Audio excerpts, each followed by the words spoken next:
Hey guys, it's Kevin from the Live Podcast Kunai. Today, we're going to be covering none other than PSG, or as you may know it, Panty and Stocking with Garterbelt. But before we start, Tyson, I believe you have something to tell us. For you new folks, Get a Life Podcast Kunai is a monthly anime discussion podcast under the Get a Life group. Due to the nature of the discussion, we can't avoid spoilers of the show to be discussed. For those shows that are based off any 16 piece of work, whether it's manga, light novel, or some other media form, we aren't covering the source material for those. We can be found on Stitcher, iTunes, and Google Play. If you'd like to recommend a show for us to watch and make an episode of Kunai, send us your suggestion on Twitter at GalpKunai, that's GalpKunai, or by email at galp.pea@gmail.com. We only ask that you suggest shows that have at most 30 episodes. Alright, so before we continue and we start talking about PSG, I'd like to make a few points about this anime, alright? So, PSG, it's a bit special, and what I mean by that is it deals with a very crude humor and very sexual themes. So it's not very suitable for a younger audience or anyone who's easily disturbed by such things. But you may be wondering, what is PSG? Well, PSG, or Panty and Stocking with Garterbelt, is an OVA, or original concept, that is based off of work by Gainax's Shiro Sasaki, and it was aired during the fall season of 2010. It's 13 episodes long and produced by Gainax and directed by Hiroyuki Imaishi. Alright, let's start with the first impressions. Does anyone want to start? I really want to start on this one. Alright. Initially, this was something that you suggested to me, Kevin, way before it was even on our suggestions list for Kunai. And I was like, okay, I have to watch this. And I was kind of put off by it at first because of the inherently kind of sexual nature of the show. However, I think the art style drew me in and the comedy drew me in. So I think that was the first impressions. It has this kind of fucked up humor that not everyone is going to get, but it's something that I kind of liked. So I continued the show. That's pretty much all I have to say. Yeah, I agree with you there, Bish. It is very fucked up, alright? And it's very, very cringy. In a good way. Well, the thing is, I would not watch this in a public space, alright? And to my friends who introduced this to me, alright, who watched it in the school cafeteria, I gotta say, I salute you because that takes some balls, okay? To be honest, I watched this on a public train without headphones. Because to be honest, it was kind of interesting because someone actually asked me to leave the train. So I had to get off the train and get back on a different train. Because people felt uncomfortable. No, but it's understandable though, right? It's not PG-13 material, Yeah, but they would have done the same thing if it was any other anime or game. I'll be honest. Someone will see anime and will be like, they're going to complain about it. And I think if you really want to piss someone off, sit next to them on a train and play this anime out loud. Especially the Japanese stuff. I think you would have been kicked off the train if you... I think the reason you were kicked off the train is because you were listening without headphones. They tend to do that, especially on the trains here. Sound isn't really an issue because I once went on the train and so I always go on the train and they play sound. People play sound all the time. I have heard a boombox people that put it on the train, but in here people don't give a shit. But the people who run the train are more than welcome to ask that person to leave. And there's even a sign on the train, hey, don't use boomboxes. If you need to listen to something, have headphones on. Yeah, but the thing is, Tyson, you have to consider here that it's not only is he listening to it without headphones, this is an anime, right? And we all know in the West, in general, there's this negative connotations that's associated with anime. And to put it lightly, but keeping in mind that the name of this anime, it's not exactly something that gives off PG-13 vibes. That alone gives it a bad image. This reminds me of the discussion. To be honest, when I was watching it, I wasn't watching it on my phone. This is the one day where I decided I'm gonna bring my iPad with me, and It was a transformation scene, let's say. And let's say the people got an eyeful. Yeah. Which is actually one of my favorite scenes in this anime. Wait, hang on. Is it the Panty and Stocking transformation scene, or is it the scanty knee socks? Out of curiosity. No, I don't like the scanty and knee socks transformation. It makes me feel dirty when I watch it. Yeah, it's like a Chinese knockoff. The whole concept of scanty and knee socks is designed to be a ripoff of Panty and Stocking. It is. Even the names. Names. Yeah. We'll get into the characters later, but So, Joe, what was your first impressions? To be honest, I actually saw the show for the first time 3 years ago. I was at my friend's house. Like, we were just like binging. We were just playing video games. We were just watching a bunch of American and Japanese TV shows, and then he shows Panty and Stocking. I see the episode, the one where Panty and Stocking are like they get shrunk, and then they accidentally get inside Brief's body, and it was really weird. Like, and it was something I've never really seen. It's like I'm watching it, I'm like, what? I wonder what American studio made this. And like my friends telling me like this was like a Japanese animation. I'm just like, what? It's like this. I'm like, this is made in Japan. And he's like, yeah. And it's like it was really surprising. And then I think like sometime last year, I think it was during the summer.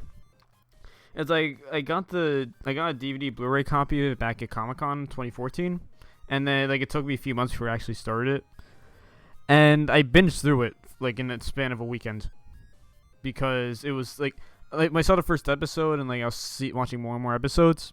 It just felt really good watching it. Well, not in that sense. You don't get any dirty minds. No, I know what you mean. But like it was just very crude in the funniest way. Very much. I loved it.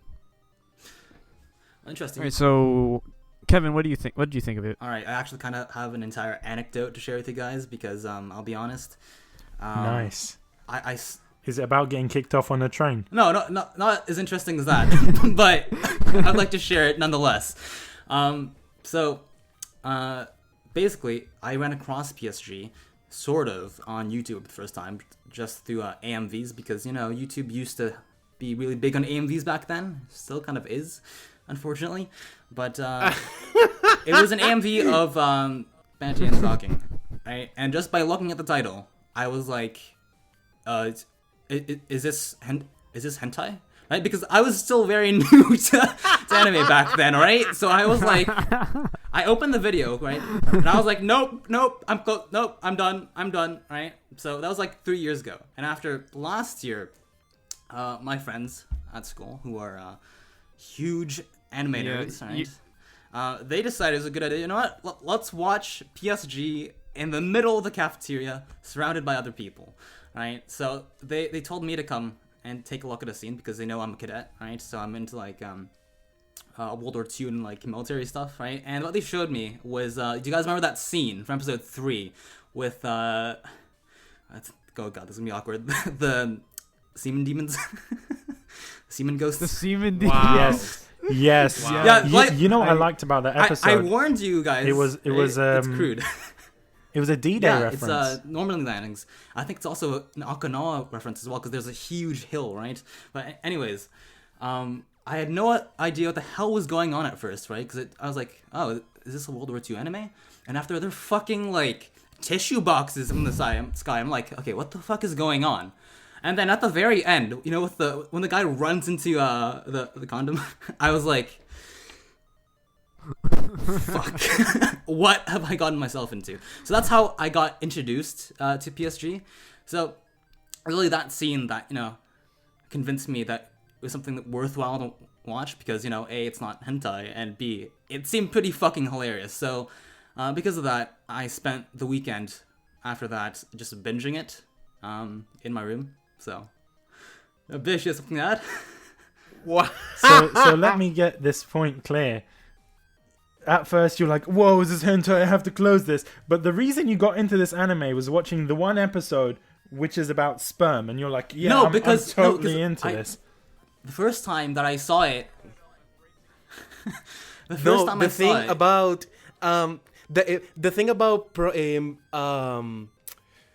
morally wrong stuff is that people get drawn to it. It's human nature.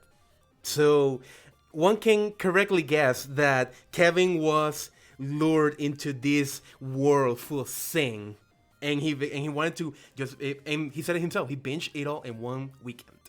He said it himself. Well, thank you very much, Pastor Yeah, I Tyson. was to say that as well. What is your thoughts on the Are you episode? are you going to exercise us now? Well, if I exercise, I may have to transform myself into Garterbelt, Yes. but I'm not into bondage, so. You don't want to be Garterbelt, dude. That's very ironic. No, I don't think anyone wants to be Garterbelt because that Garterbelt- guy okay, is just- clearly a pedophile. I'll talk about him later, but like I don't know why. Yeah, but, we'll talk about that later. Garterbelt. I don't know why, but whenever I fucking look at Garterbelt, I think of is it Samuel L. Jackson? Oh, just the fucking fro. I don't know why. It's just the voice. Samuel Jackson. And it's like, Huh? it's just the fro. No, but like it's just a voice. No, it's not even that. It's just like To be honest, I you see know what? what you I mean. kind of get what you're saying. Because, Samuel L. Jackson is a badass. And in some cases, when he's not being a creepy perv, Garterbelt is the badass of the group. Nah, you know? that's true. That's true. Especially around the end, he's awesome. Yeah, Tyson. What were you Tyson? What were your first impressions? Well, I better come clear about this from the start. This is one show Get the firewood that out, guys. on the regular. This is one show that under regular circumstances I would have dropped on the first episode. I'm not a fan of crude humor. I'm not a fan of the sort of Gainax style, over the top of everything. And as soon as I read that it was Hiroyuki Imaishi that directed it, I'm like, fuck no, stay away. This guy's style of directing and scriptboarding and everything, this is not you. This is not you. You're not gonna like it. So the first few episodes were like, oh, do I really have to get overloaded with sex jokes and innuendos and everything that,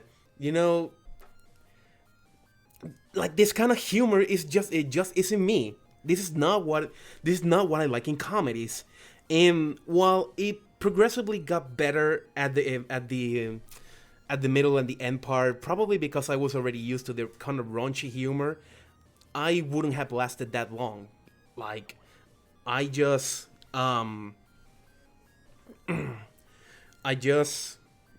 toughed it out for Kunai, but under regular circumstances, this is not something that I would have watched like on the first go. It was the first episode, and and the concept of a monster made of shit.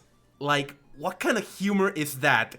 How can there be people who enjoy this kind of humor? Like, really? well, this is the internet, so I mean, and like we said, this is very crude humor. Like, I cannot state this enough. All right, you cannot. Honestly, I think it's.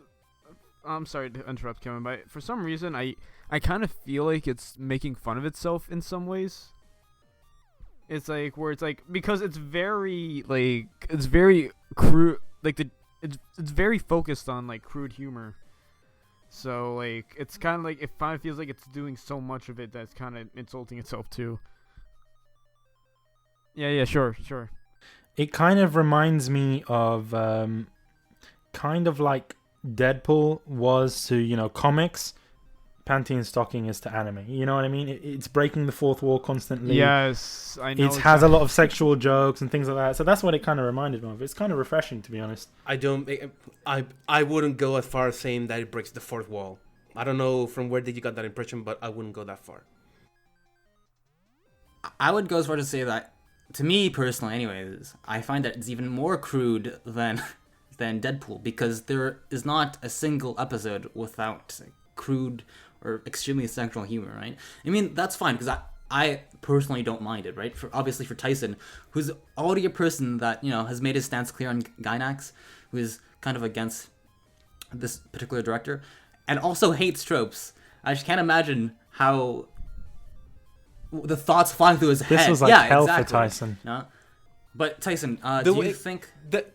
The one instance that was slightly funny, at least on the beginning, was the B part of episode 1, the train part. And even this foul-mouthed pervy train was like, this is kind of funny, but in a sort of way it isn't as well. That episode made me feel so uncomfortable, especially the moment where the demon had the pants on his face, and he starts like smelling it, and he gets like super like energized from it. It's so. To be honest, have you catch the name of that train when Scandi and Nisox are delivering their report to Corset? The Fast and Not So Furious. It was, so I can see where the parody part of it comes from, and even without that scene, you can see that Panty and Stocking had inspiration from different elements in media, and I think I remember reading that I remember reading that Panty and Stocking was pretty much a concept that all the Gainax production team came up with while drunk. So that tells you something. Oh, that's amazing. Yeah, that makes sense though, right? Because if you look at the concept, I'm sorry, Kevin, but that is beautiful. To be honest, there's a lot of like cartoons that were made where the creators were drunk or high or things like that. In this case, it's kind of interesting to kind of know that a Japanese studio came up with this whilst the people involved in it were drunk. It's quite interesting because they have such a great bond together, because Japanese people only drink together if they like each other. Like, you know what I mean? They're not going to just drink with random people, not like us Brits. Yeah, but these lavish ideas that Imaishi comes up with sometimes are not only limited to when he's drunk. So what I'm thinking here is Kill la Kill, and it's like this guy does his own thing. Like, no, if you're drunk or not drunk, Imaishi's style is just lavish. I don't like it. There are people who like it, of course, but it's not for me. Okay, but Tyson, would you say that the perceived increase anyway in quality in the middle and end of the season, was that enough to make you say, you know what, I enjoyed it, or is your stance still I don't like this anime? Well, after I got past the initial stint of what the fuck am I looking at, I did find some humor in some later skits. One particular skit of note was the Transformers spoof. I was laughing my ass off at that, mostly because I've seen the Transformer cartoons of the early 90s. So this is also a show in which you find the parody stuff funny if you are familiar with the material, with the reference material behind it as well. So in a way, that's why I found the Transformers spoof funny. But the others, I kind of understood the reference, but I didn't saw the comedy behind it. At least that's me. Would you say, Tyson, that's your favorite moment or favorite episode from the anime? Favorite episode, definitely. To be honest, I kind of agree with your point there. There is tons of references. There's Back to the Future references. There's Bad Boys references. I did not understand the humor, the satire part of that episode, but then again, I haven't seen Back to the Future, and also, I haven't seen Back to the Future, and I'm also wondering, why did Chuck get an episode when up to the point of that episode... He had 3 episodes, Tyson, that's what kind of annoys me. I'm counting it as one part for the discussion, because it's pretty much the B part of that episode.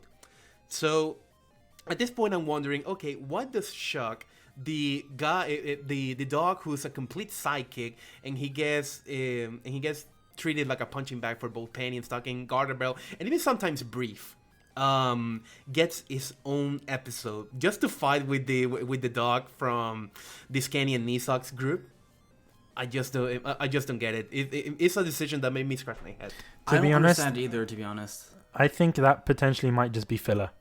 Yeah, I think they just ran out of ideas and possibly, they needed to put something in there. Well, I mean, I don't think you could say I can call some episodes of Panty Stocking filler, because each episode is completely different. That's true, but when you have an episode about a dog, well, not a dog, but Chuck, even though it was labeled Chuck to the Future, it's like a side skit or something. It is, but it's like a cutaway gag that goes on for more than a minute. It just gets old and stale.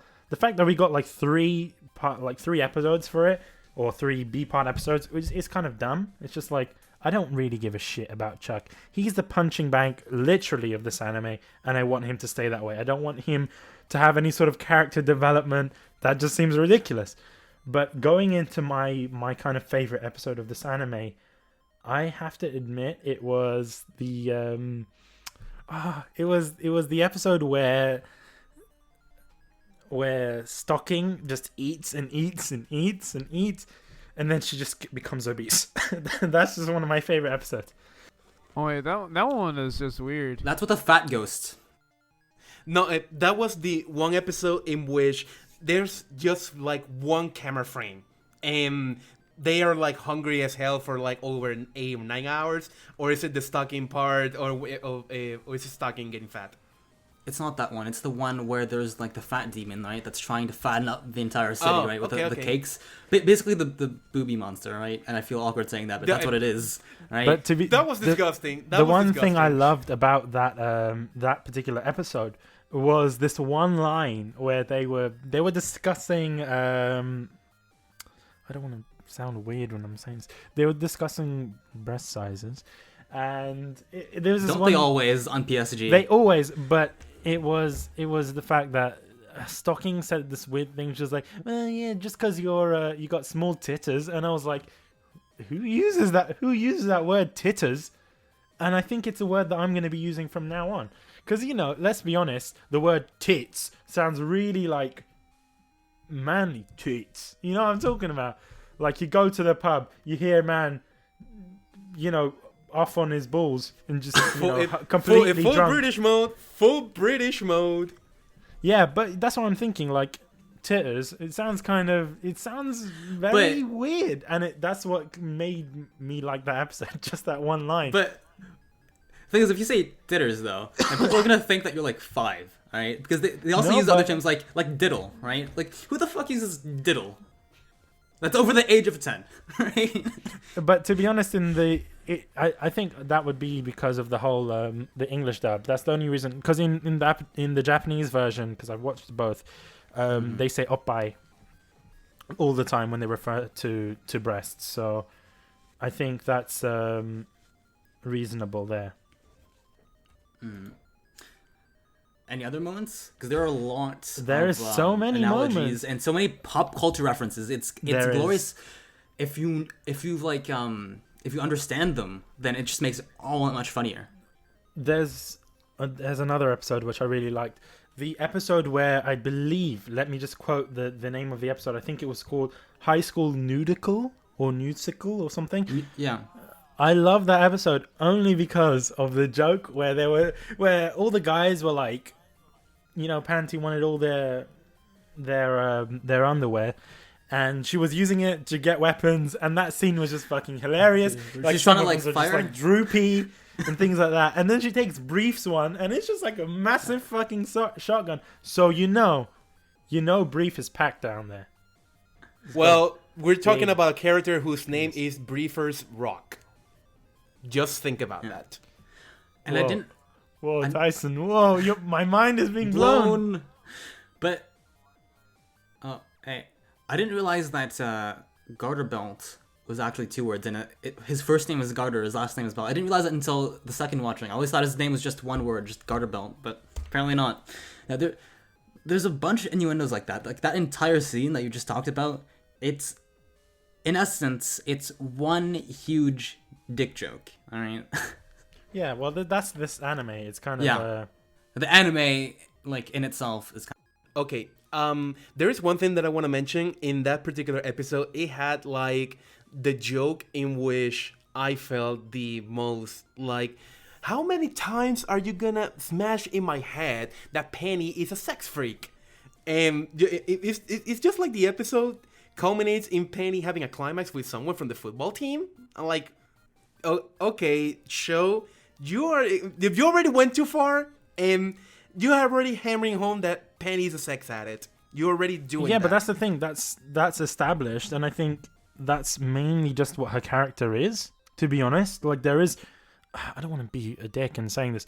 There is little to none character development. So they need these kind of elements about them. You need to know in every episode that Panty is a sex addict. You need to know that Stocking loves to eat and she's very gluttonous. Yeah, but these are their personalities. If you don't have their personalities, then they're just random, boring people. Okay, let me introduce another element then. What if that is mainly a criticism about the structuring of American cartoons, from which Panty and Stocking obviously gets inspiration? I mean, if you look at just the format of the show and the episodes, if we think about the character development, there is none, right? All the characters are paper thin. They are tropes, right? They're all punching bags. It's not just Chuck. Every single character is a punching bag of the same joke, and that same joke is used over and over and over and over until the very last episode without fail, all right? Same thing with the story.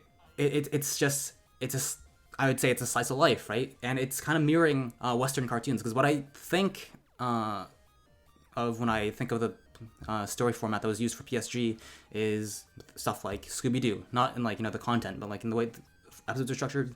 Every episode, it's always one villain. They defeat the villain at the end, and it's a rinse and repeat for every single episode of the season. There's little connection between the episode itself, right? So the plot, in essence, is basically they want to get coins to go back to heaven. That's it. It's not even a plot. It's just this framework that establishes the context. No more.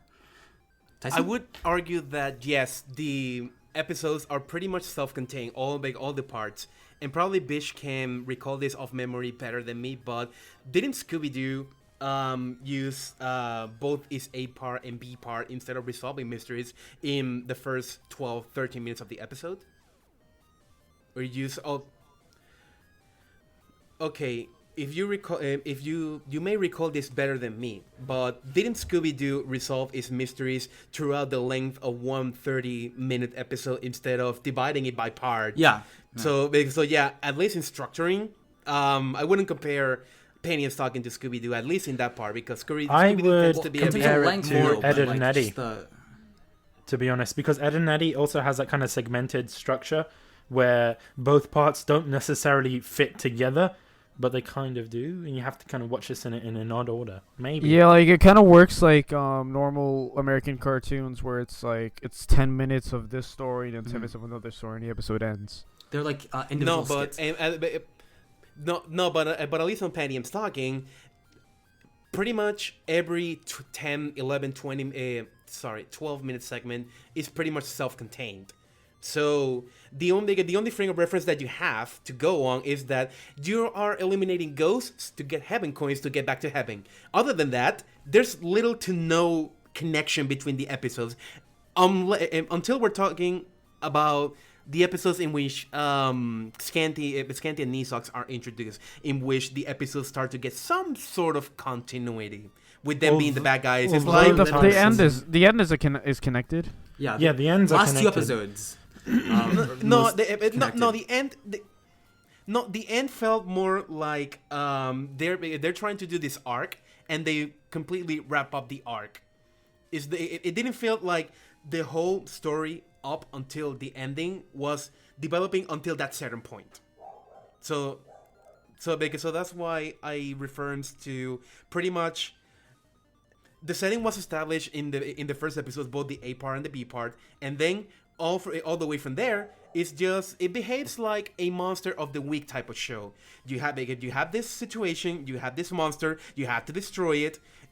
But in the case of Panty and Stocking, it's very lean, because you already know the girl's motivation, and you pretty much either minimize or completely, I wouldn't say completely get rid of the tropes, but minimize is the correct word, to make it more lean in its writing and be able to resolve most of the situations between the characters in about 11 or 12 minutes. There are rare cases in which both A part and B part are connected. I can think of the last episode as one example. And there's also, I think it was episode 5 or episode 6. Episode 6 was all one episode, A part and B part, all connected together. Yeah, to be honest with you, for the first few episodes anyway, what you could do is you could scramble the episodes, put them in random order. It would not make a difference, and you wouldn't be able to notice, because there is no logical order to them, right? And honestly, it's a problem that I have. As much as I like the humor of the show, it's a big gripe that I have, because it almost seems like for the plot, it's like they go through a checklist. All right, we made mention of, Panty's defining trait. We made mention of Stocking's defining trait. We made knee socks and Scanty made an appearance. It's like it's the same general format for every episode, and it's kind of reused over and over in different contexts. Tyson? Okay, but if we're starting to look at it at this part, then I think it was Joe who said it. Or it was Joe or it was Bitch. Bish. That's a snap right there. Anyway, I think it was either Joe or Bish that said it. You can pretty much discard the rest of the episodes as filler, when the really important episodes are episode 1, episode 6, and episode 12 and 13. The rest is just filler. No, that's because there is no plot, right? Bish, I believe you want to say something, right? Yeah, it kind of reminds me of the Powerpuff Girls, because it works in a similar way to Powerpuff Girls. Because you do get these random, like you mentioned, your checklist, this character here, you see Mojo Jojo, you see this character has to make their appearance, that kind of stuff, you see the mayor, that kind of stuff. And in a similar vein... It's actually really funny how you describe that, because I remember reading online that it was described as a crude Powerpuff Girls. It is. A lot of people make that comparison.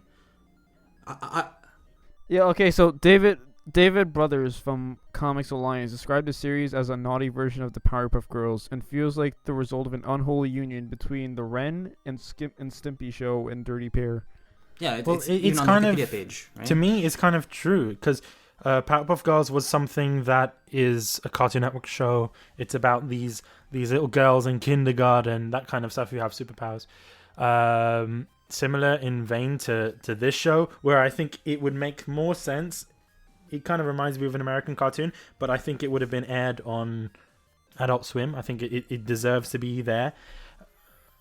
Yeah, so it kind of reminds me of an Adult Swim show, like an Adult Swim version of the Powerpuff Girls, which is just incredibly great and very nostalgic in a sense, because even the art style looks very similar to the Powerpuff Girls. I'm not talking about the transformation scenes, which look more so like anime, but at least there, you kind of... like as you mentioned, Joe, this crude Powerpuff Girls.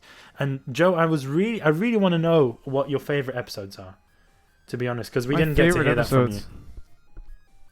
Okay, so I have a few notable ones, but there's that one episode where it was just I don't know how to describe it. It was you would call it one of the quote unquote filler episodes, where was it a beach episode?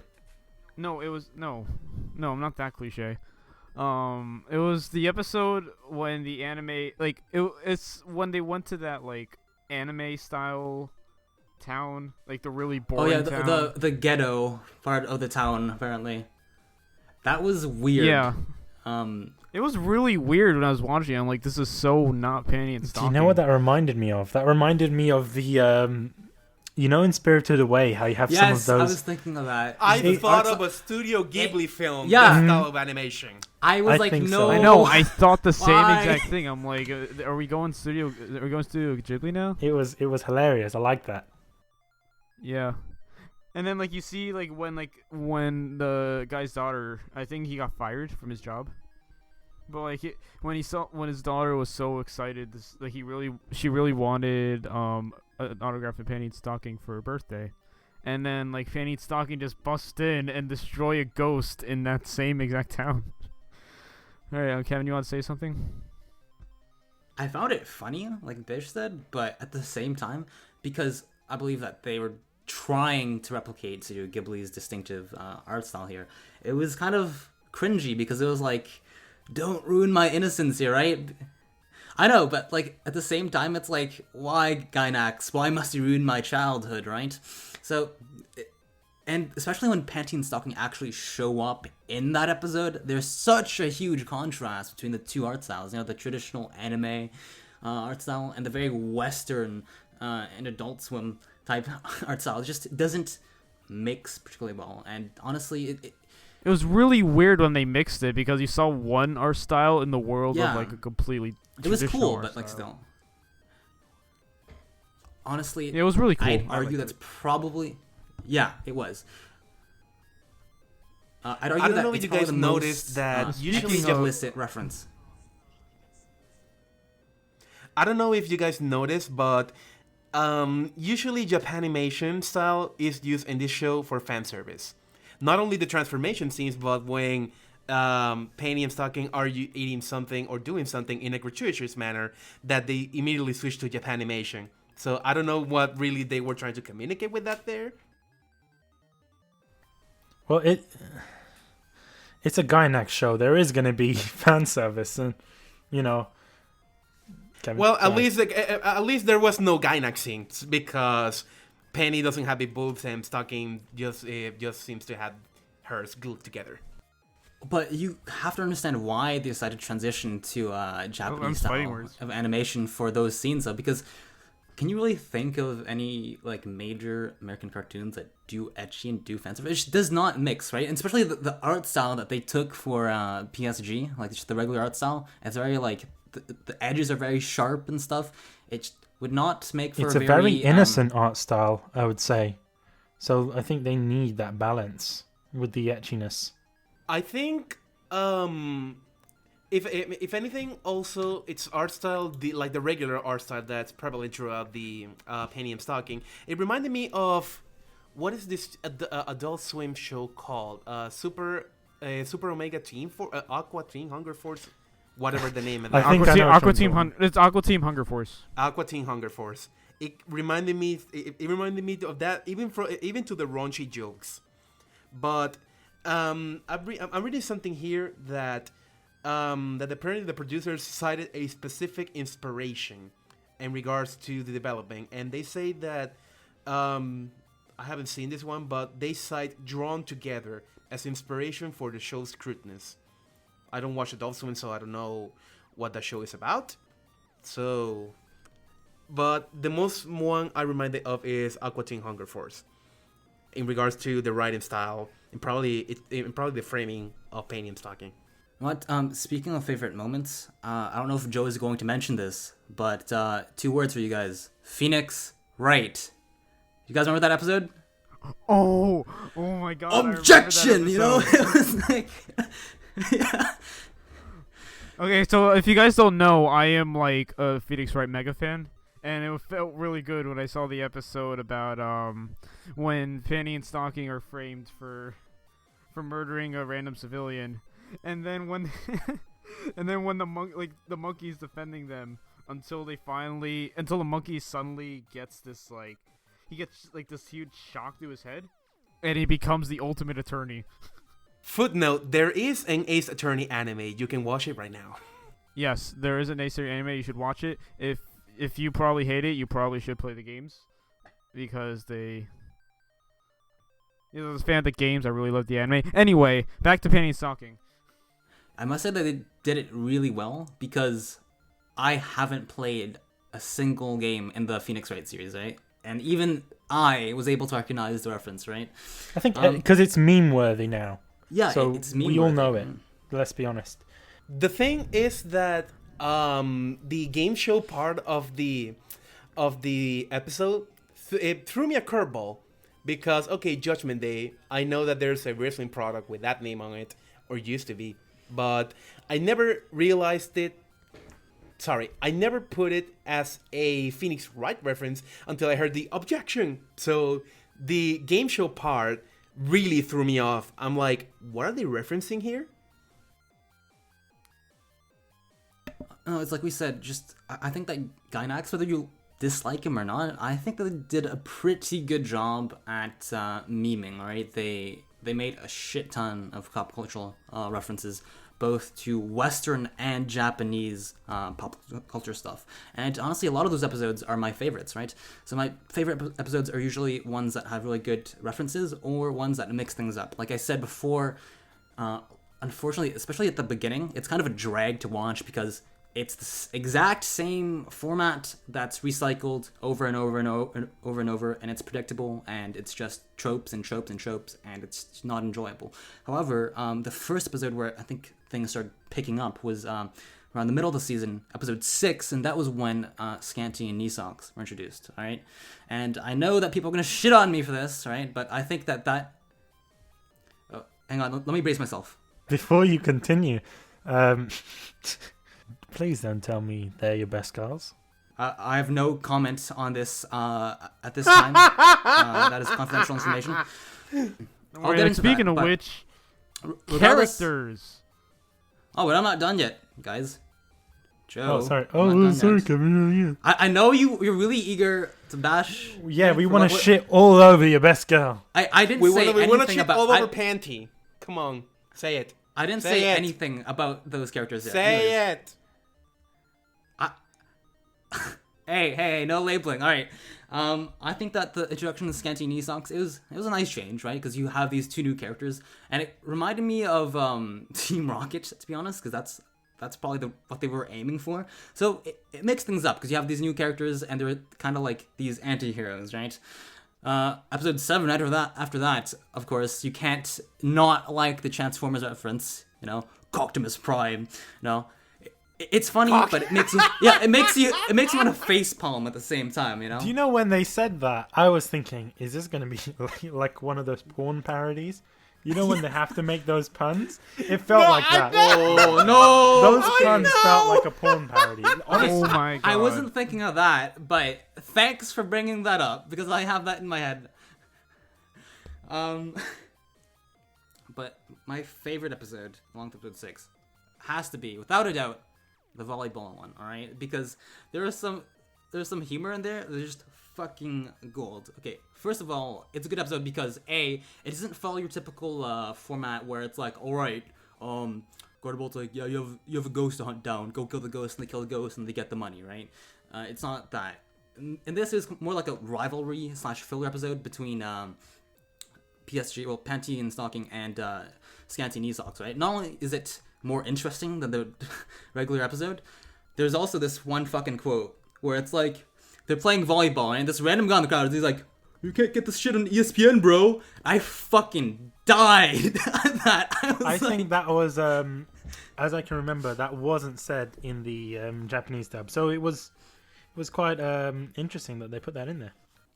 Yeah, props to the localization team for that. They Props really did a good job. I think At, it was Funimation that was in charge of doing Funimation this. that was in charge of Which, that. let's be honest, Yeah. we normally shit on Funimation all the time. We know you, Funimation, what you did to Hug and I. You completely shat all over it. To his opinion's his own. I love you, Funimation. Funimation. I love if you're Funimation as listening. well. No, Tyson, you can't say you love Funimation. You were chatting shit about Funimation like a month ago. You're like, why can't I view my anime? No, not on this podcast. Not on this podcast. Alright. On the note of Funimation, I'll be honest, you can't really cheap out and try to watch it for free on Funimation because the free version of PSG that you can watch on Funimation, I believe, is the Japanese dub. And we'll get to that later, but for the love of God, it's worth paying. It's worth every penny to get PSG in its English dub, right? But we'll get into it later, and we'll explain why. All right, but And if you're like me, you can get the Blu-ray. You get the Blu-ray DVD combo pack, which comes with the dub and the sub, and you don't use a sub. I think it was recently on sale too, Kevin. I posted that deal to you, and you missed it. It was like $25 for the Blu-ray. I'm not a DVD / Blu-ray guy. I like watching on sites like Funimation, Crunchyroll. Just DVDs is like the last time I even opened.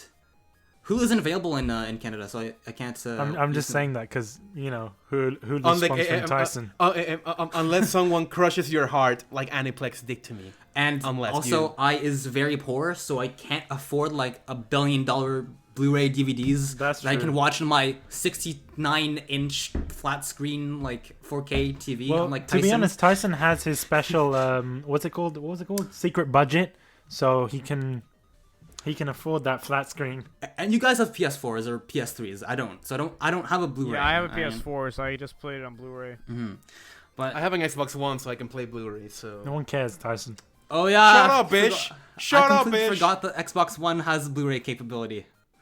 Completely forgot about that. Anyways, we were talking a lot about the characters, and I'm sure everyone here is really eager to know who my favorite characters are, and they're really eager to shit on them, I think. So let's get on to that, right? Let's not keep them waiting. Let's go around everyone. I'm guessing Tyson, Let's Joe, get on and to the me, Inquisition. We all, I'm guessing, are No. stocking. I want the fans. most brutal opinion first. So Tyson, you're on the hot seat.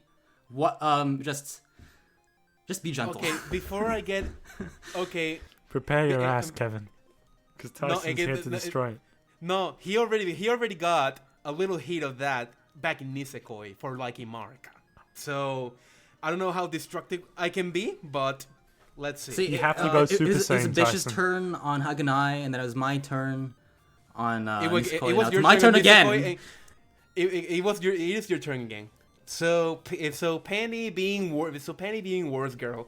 It's just that it goes back to what I don't like about Panty and Stocking. It's like riddled with tropes, and I'm a vocal fan that I don't like gratuitous shots, and I don't like jiggling boobs like everywhere.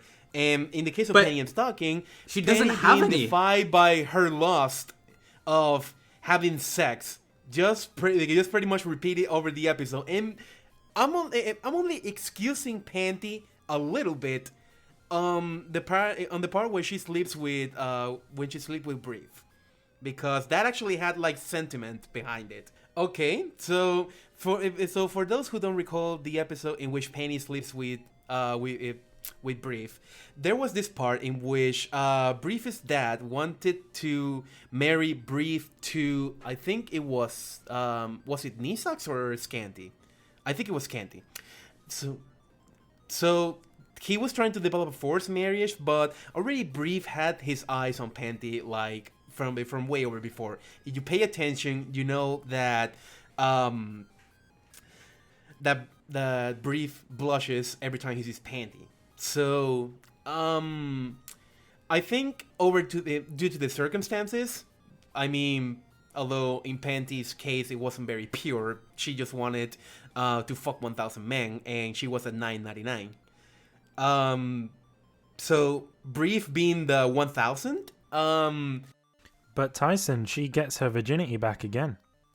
Yeah, she does. But I think it was the combination of music and everything, and the fact that Panty actually gave Brief a shot instead of treating her like a punching bag throughout the rest of the episodes like she did until this very one. And I'm like, oh my god, I can't find one other guy to fuck. And you know what, Brief, come over here. You might as well be my 1,000.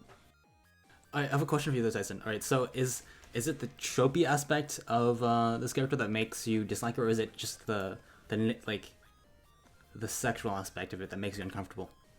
Because if it's a tropey, then I don't understand why it couldn't apply to just Any other character. Any other character. So from my point of view, anyway, it seems like she's the worst character for you because you just hate sexual jokes. I think you're grasping at straws to actually call me a hypocrite. You've been trying to call me a hypocrite since through 3 episodes. No, but I'm not trying to frame you for anything. I'm just saying, like, I think that you might have trouble expressing your opinion because from what you've been saying, if it's tropes, then the entire anime, like, everyone is a trope in the anime. So I think it's that's why I mentioned that it was hard to get through the first stint of episodes. And that I would have dropped this on the spot and I'm not stranger to having done that before. You know which shows I've dropped at the first episode. You know that, Kevin. So that's YD. Sorry. Anyway, so over with my shitting a Panty. I don't know if it was as brutal as I did to Kevin. With, it wasn't as brutal. No, to be honest, I think Yozura's one was like the worst. I don't think you can get worse than that, Tyson. So you have to step your game up. You never know. But there is something that I want to comment on Scandy and Nisox. There was this one episode in which they were pretty much experimenting with themselves, like lesbianism, and I'm like, oh my god, I didn't thought that the women who were trying to build herself as the most clean, as the most pure, ended up doing this. And I'm like, and I like it. And I That like was- it. Well, I That was don't like get it. borderline What do you? R18 stuff. What Borderline. episode was this? I think it was. I think What it are we was. talking about? It was a I'm recap talking- episode.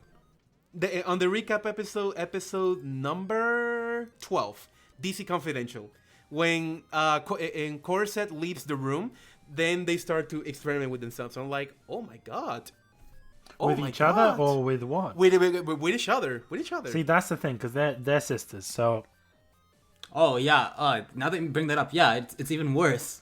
that's It make- yeah. It may be problematic, but I'm like, oh my god, I need more lesbianism and more gayism in anime. Tyson. Now See, that no, Tyson. This is the thing. This is Oh where my I'm gonna God. call you out on your shit. Yeah. yeah. Oh my when God. it's incest, you're like, no, it's fine. But for some reason in this anime, you're like, yeah, I want to see more of this. So Because the power of boners is more powerful than the power of logic. I think Tyson has made some sort of deal with the devil, and that's why he's into this kind of stuff. Whether or not it's true, I don't think Tyson can say. Tyson, are you in the Illuminati? Confirm, yes or no? No, you bitch, guys don't I make- understand. I- Panty and Stocking has changed him. He's starting to embrace the black. No, Maybe. no, or maybe join bitch, the dark side. no, or maybe I'm secretly into Fuyoshi.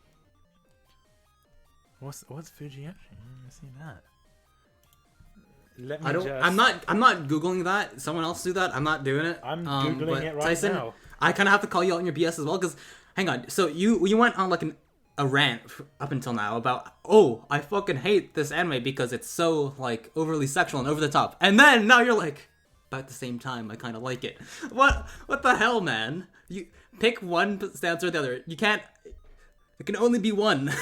The thing about human beings, Kevin, is that they're more complex than what they actually sound. So yeah, it is confirmed that this anime is Tyson's like guilty pleasure or something. He can't deny it. No, don't say that. Do not say that. Just because I enjoy that one thing, don't put me as running for my tissue box. Damn it. Can I mention who my favorite character is and least favorite character is? Yeah, because on this topic, you have a lot of stuff to say about these two characters as well, right, Bish? What are you talking about? Nisox and Scanty. What I don't like about them, I wouldn't say they're the worst characters in the anime, because that is reserved for Chuck, because he's just the bane of my life. I Wow. fucking hate him. He doesn't even need to be in this anime. He just gets beaten up all the time. And Do you to not be have honest, pity for him? no, I don't give a fuck about Chuck. All right? Okay, if Chuck were a human Wow. being, would you not have pity for him? No. What? It's not the fact that Chuck's an animal and he's getting beaten up, because that's sad. That's just mean. It's not. He just does nothing. He sits there and he just occasionally he'll try and eat some Doritos and Mountain Dew. He's effectively like the kid who's still living with their parents, can't find a fucking job, and just eats Doritos all day and drinks Mountain Dew and just likes the 360 no scope all day. He's that guy. He pisses me off. But let's also talk about Scanty and Nisox. What I don't like about them, first of all, is their clothing. Yeah, I'm not too cool with Scanty's clothing. Yeah, I think it's too like sexual, like in comparison to Panty. You of can't course. say anything's too. And sexual also, in this show. they look like the meanest girls alive. Like if they were in my my high school, I don't want to talk to them. I'd just be like, oh, these are fucking bitches, get out of my way. That's how I would imagine them as.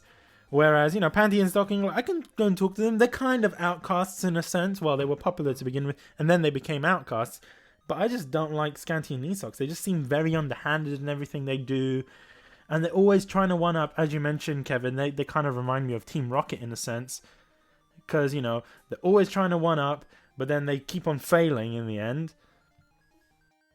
I kind of expected. I expected a Scanty and Nisox give what is it? The Team Rocket's famous phrase when they fail. Oh, Team Scanty and Nisox blasting off again. And then... I that would have been expected amazing. that, but I never got it. And another thing I have with those characters is just that the way that they're designed, like we know they're demons, but at the same time, the fact that they're red, it's just really it's off-putting.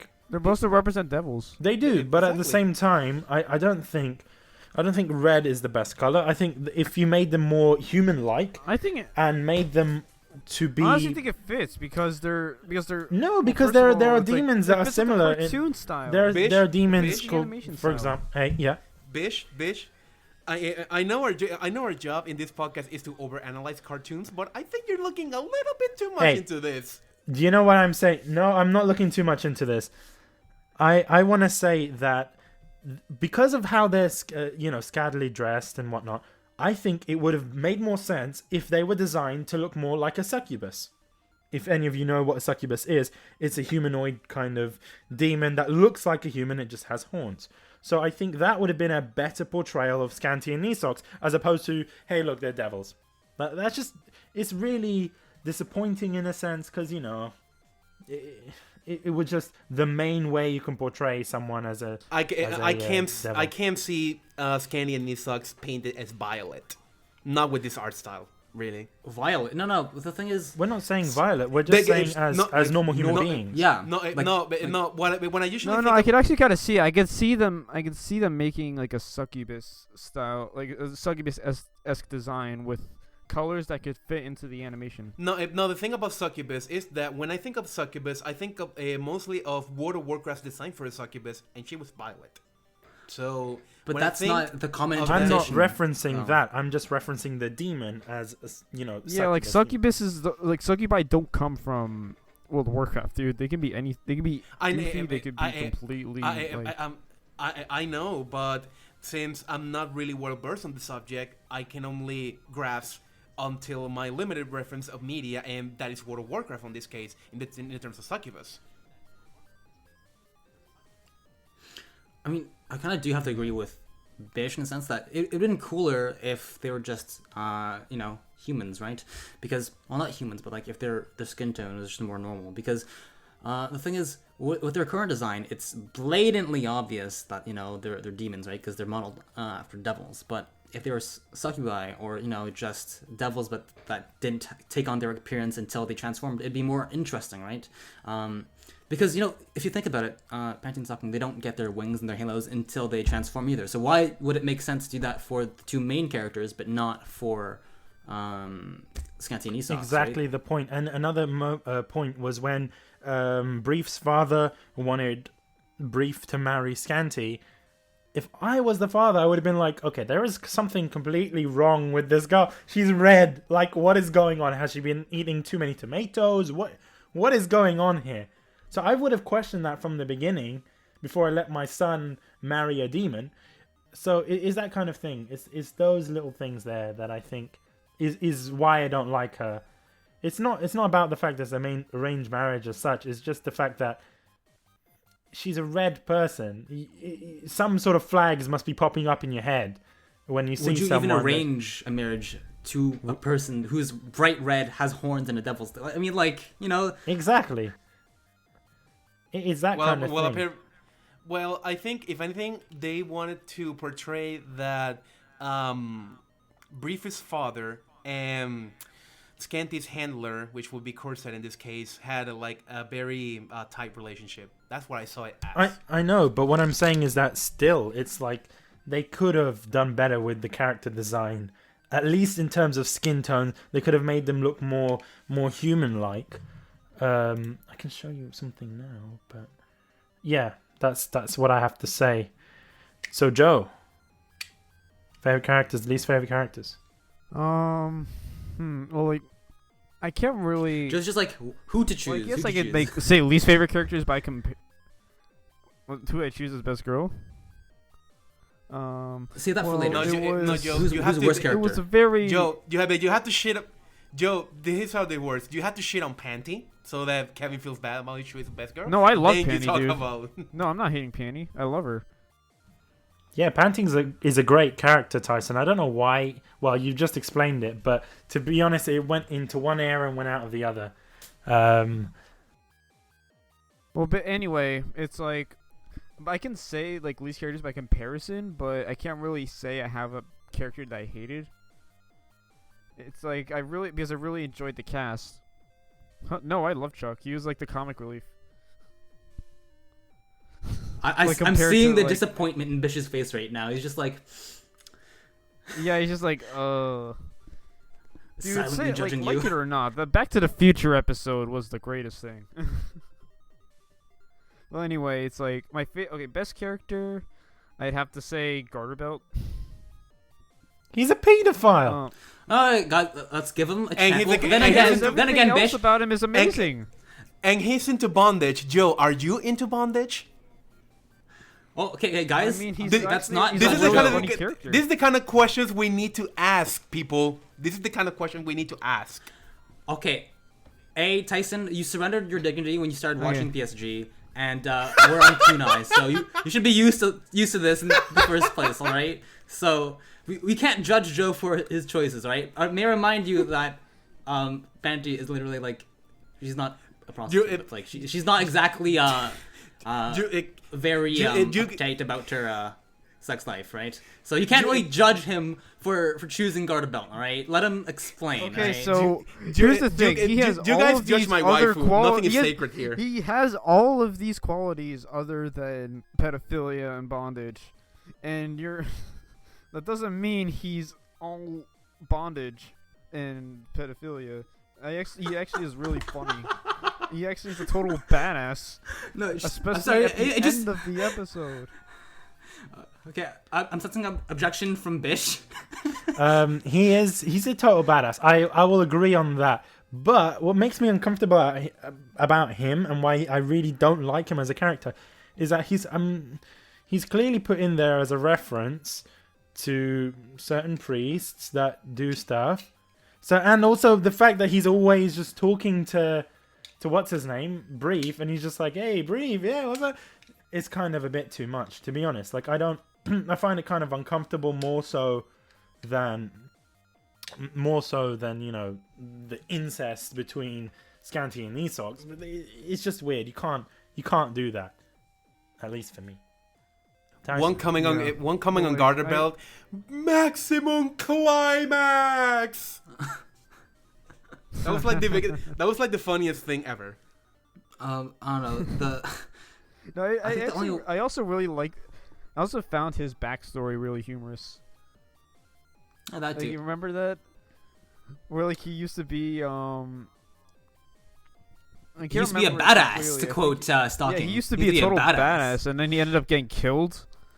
And then it's like God just decided to send him. I think they sent him back in time. Mm-hmm. So he's immortal, basically. Yeah, he's basically immortal.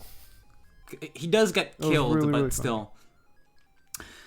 I like that kind of like, in a sense, it was like this evolution, kind of like Wolverine in a way, you know. Where he basically formed history. Yeah, because you know you start off at the beginning of the Earth and then work your way until now. So he's kind of wise in a sense, but at the same time, that pedophilia thing really puts me off about him. Just saying, I have to put my cards on the table. When you look past all those little jokes, you can I really see the charm in. Yeah, well, he's a very charming character. Anyway, it's just that was a trump card for me. Yeah, but I see both your arguments. I think what Bish is getting at here is that I kind of feel the same thing because it's dealing with a stereotype here. You know, the stereotype about priests, right? And it's not. I don't know. It just makes me uncomfortable. You know, like it might be a bit hypocritical considering all the stuff that is in this anime, but that's like there's a line, and I think that the exploitation of that stereotype kind of crosses that line. Unfortunately, Yeah, and then my least favorite character would probably is like I still like him. I think he's a good character, but by comparison, my least favorite character has to be Chuck. Because I don't know, like I said, he was the comic relief. I found enjoyment in it, but other than that, it's basically it. Like, it wasn't really like important. Until the very end, where he becomes And- total badass. All right, and then for my best girl, Wait, Because there is- it hold on to took- that thought. Hold on to that thought. I will present to you what I think about the characters, and then we'll have a moment of silence. Stop teasing us, Kevin. Just tell us who your best girl is so we can shit all over her. Right now? Yes, All right. We I'm already gonna say mine shitted all first, over at him. least. So. we have to. Well, My best girl we know yours is stocking, all right, so it's fine. So All right. Oh, so, no. Dude, it was a very tough decision at Stocking. But I finally decided it's Stocking that I think Stocking had the best choice. Was the best choice for best girl. Okay. So you can see that Joe, he took a while to debate on this matter. He considered a lot of factors, obviously. Yeah, it took a lot of Stocking factors and A lot of into Stocking. making this Stocking decision. anyway, Kevin, All right. You know what? No, I'll reveal mine last. Tyson. Wait, did you say your best girl yet? No, right? we all know Come on, Tyson's best girl is Yeah. also stocking. It's gonna be What? Yeah. Wait. because she has like you violet want me to say- hair, and violet hair is close to blue. Close so to therefore, blue. Wow. automatically. No, but if we're gonna go with this Tyson canon thing of kunai, technically, Panty has guns, and Tyson likes girls with guns. Sugumi No, but- and Naoto. So, No, is it more important to blue no, hair or to guns, Tyson? But Penny is a And Penny whore. does have a flat But chest as Penny's a well, whore. so- But I mean, Penny's it a doesn't whore. matter okay. what you think. She has guns, so obviously she guns, has to so be your best girl. We need to know, Can, Tyson. can I say my favorite I'm character, sorry, please? Tyson, but your opinions don't matter if the tropes match up. Okay, so one comment that I want to make, because I was conflicted about this, because I kind of have a weakness, or not kind of, I have a weakness for girls with eyeglasses. So I was gravitating towards knee socks, but eventually I decided that I. Oh, it looks like we're adding something to the canon. So not quite. though. So by that logic, I would be a fan of Bayonetta, but I'm not. Anyway, I was gravitating towards knee socks because I think she looked devilish in that, pun not intended. But I ultimately settled with stocking because she loves cheesecake. Because she loves cheesecake. I love cheesecake.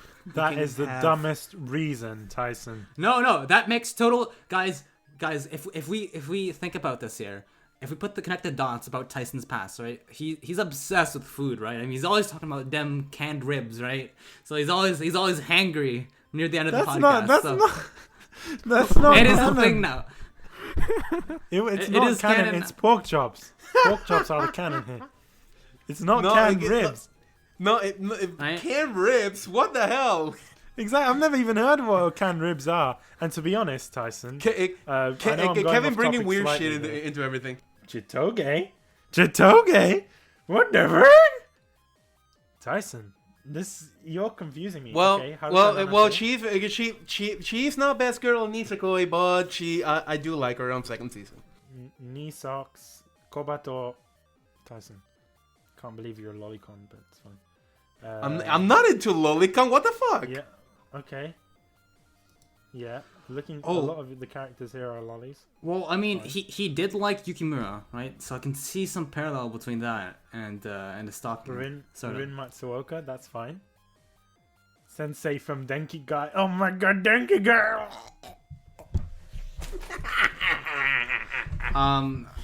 Almost fell out my Rip-ish. chair there.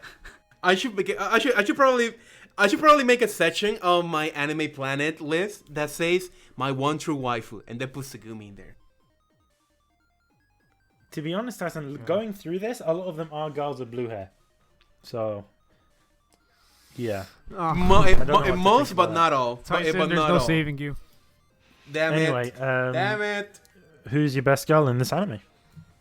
Stocking. He said Everyone stocking. said it was stocking. Okay, then Stocking because Kevin. she She likes likes cheesecake. And I like cheesecake. cheesecake. that's Kevin. All right. Your- Best we wanna character know. slash best girl is nobody, because upon further revision, I decided that. No. I refuse. Oh, okay. I refuse. I'm Kevin, sorry. Kevin. What? I'm gonna let you finish, but Stocking was the I'm the gonna- best girl of all Give time. me the Anyway. salt. Let the salt flow. No, right, Kevin, I'll you explain, don't I'll understand explain, I'll what this explain. means. What? I No. will Let me just explain. explain something. What you just said was just like having the whole anime in a dream sequence and finding out in the end that it's a dream sequence. It's that much of a cock tease. Oh, well, that's what well- you are. You're a cock tease, Kevin. All right, you need to remember that. That's your new title. You're just Sir Kevin of cock tease. I'm gonna knight you right Well, now I'll because explain this why. is I just lost annoying. all respect for you. I have a degenerate duo. I have a duo. society. If that makes you feel better, that I No. prefer. Because you can't just say, oh yeah, have no best girl. That's bullshit. Yeah, what a plot twist! Hilarious and original. It's one thing if you don't have ships, then okay, we can accept that. But no best girl? No. You man up and you tell us. No, the thing is, he had a best girl, and it was Panty, but he was just afraid of Tyson crushing him, so he was like, you know what, guys, I have no best girl. The reason I did this is because now that upon the second watch through, I was like, okay, you know what? Why did I like Banton the first time, right? And I realized that, you know what? Would I really want to know these people if they were real, right? And the answer is no, because honestly, every character in this anime is kind of fucked up in their own way. So it's like, it's not none of them are people that you would want to be friends with. You understand what I mean? They're not really decent, especially not Garterbelt, right? But if you're satisfied with best duo, all right, and you can shit on this, I think I prefer. Well, okay, I can't choose between them. Okay, it'd probably be Scanty Knee Socks. So, due to some technical difficulties, Kevin isn't in the call anymore. Wow, you actually did Due it. to some technical difficulty. Oh my gosh. I kicked you out, Kevin, because I said at the beginning of the recording, if you told me that, I would drop you from the call. I got DDoS. Well, hang on. To be clear, I don't really have any favorite characters, but you guys forced me, so out of all of them, I have to say the ones I like the most were those two, alright? Okay, Because your point is disappointing me. Let's move on to the next thing, which is the audio in this anime. don't even let me explain myself then. Fine. No, Kevin, you can explain yourself. Alright. Yourself. Why did you choose the person you chose? Even though we pressured you into choosing an actual best girl. Okay, I'm sorry. two main reasons, right? Bish, for a disappointing opinion, you should consider firing Kevin from the podcast.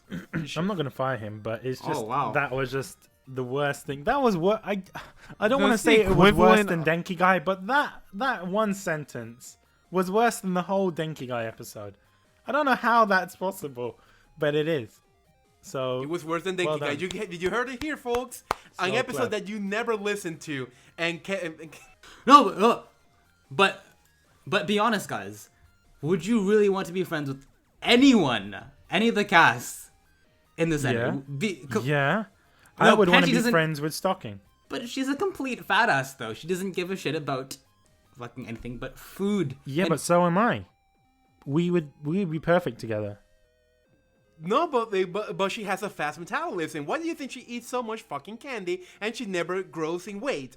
Except for that one episode. just Tyson, She's an angel, imagine if so I think imagine if she's your girlfriend, right? And you have to buy all that fucking food, man. You would be broke, right? You'd be broken. I would be happy. I'm just saying. I would be happy, even if I was yeah, I would broke. be happy because I get to share. You're saying that now, but you're not saying Sharing you is count caring. That, like, Kevin. No, sharing is caring.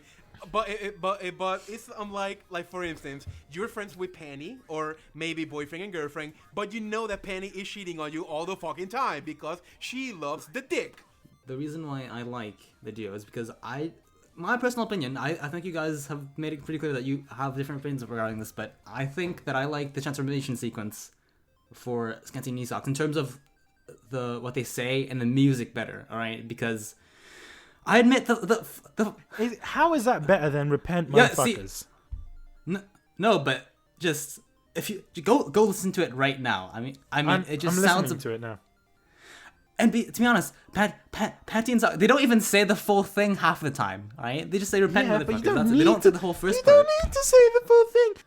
Well, no, it's mainly the music, man. Like, because Fly Away, I admit, it has a special place in my heart. I know everyone here, particularly Bish, likes it, alright? But you just can't beat I Want You, alright? Because that is just, it's golden. But speaking of music, though, let's move on to the design aspect, alright? Because this anime, to put it lightly, the main reason I'd get someone to watch is not even the humor, it's not the story, definitely not the characters, it is the design, alright? And to say the least, this is a very unique anime in terms of design. I'm struggling to think of anything that could possibly compare to it in terms of design, because there's not many anime out there are like PSG, alright? So what do you guys think about the design? I would say, in terms of the design, like, you talking about animation or you talking about sound design? Let's talk about sound design first, because you're talking about music, right? So in regards to the sound design and the audio, like the main audio within the anime was subpar at best. It wasn't really very interesting. I didn't really get hyped for it, other than the transformation scene. As soon as I hear "Fly Away Now," that music gets me pumped. Like, that's something I can be lifting. I could be in the gym, like, lifting some shit, and I'll be fine, like, oh, I'm so weak. And then I hear that music, I'll be like, whoa, whoa, and then I'll somehow lift 300 pounds or something. The music gets me pumped, I have to say. It's very, very, like, energetic, and you're like, shit, yeah, fuck yeah. Other than that, really kind of disappointing audio. It's not something that I would remember other than the transformation songs for both them, for Panty and Stocking and Scanty and Knee Socks. So both of those transformation audios are quite good. The rest isn't that good. Other than the intro music, I like it. Panty Stocking. That's the only thing I like, but the rest is, yeah. Personally, I have to say that I sort of agree with you. Now, if you consider, like, just the general music that's there during the fights and stuff, it's not that great. But for an OST that is completely, like, done electronically, it's all techno, right? It does a pretty good job, because usually I am an orchestral type of guy. Like I said, time and time again. Like, I really like OSTs with that are orchestral, like Blast of Tempest, Attack on Titan, Death Note, etc. So I have to admit that I was sort of impressed with some of the songs in this, right? Because they just make the transformation scenes stand out, and they do a very good job with that. But like you said, for the rest of the fight scenes and just the general music, I wouldn't say it's mediocre. It's not bad, but it's not great at the same time, you know? I guess. No, but it's just the fact that there are the two transformation songs and the intro. It kind of saves it from being completely unoriginal. You know what I mean? That's true. Other than that, I think it was extremely disappointing. Joe, you wanted to say something about the audio? The audio. Yeah, I agree that, like, the regular sound effects were right, but I really like the intro song. Like it really pumps you up. It gets you ready for the episodes. Like, Panty Stocking. It's also very short, right? Yeah, it's very short, so, like, it's quick and it gets you pumped. So I like that. I love Fly Away. Also inspired by American cartoons. You gotta listen to it. Like, I listen to it in my dreams. Yeah, I have to agree with you there, Joe. Wow. And the outro, like, that's alright too. Like, it's very, like, straightforward. But I'd say, like, it's a little less, like, I don't like it as much as the intro, but I do like it in its own right. So. In what, sorry? Yeah. And, like, in its own right. Oh, okay. Like, I like it, like, on its own. Okay.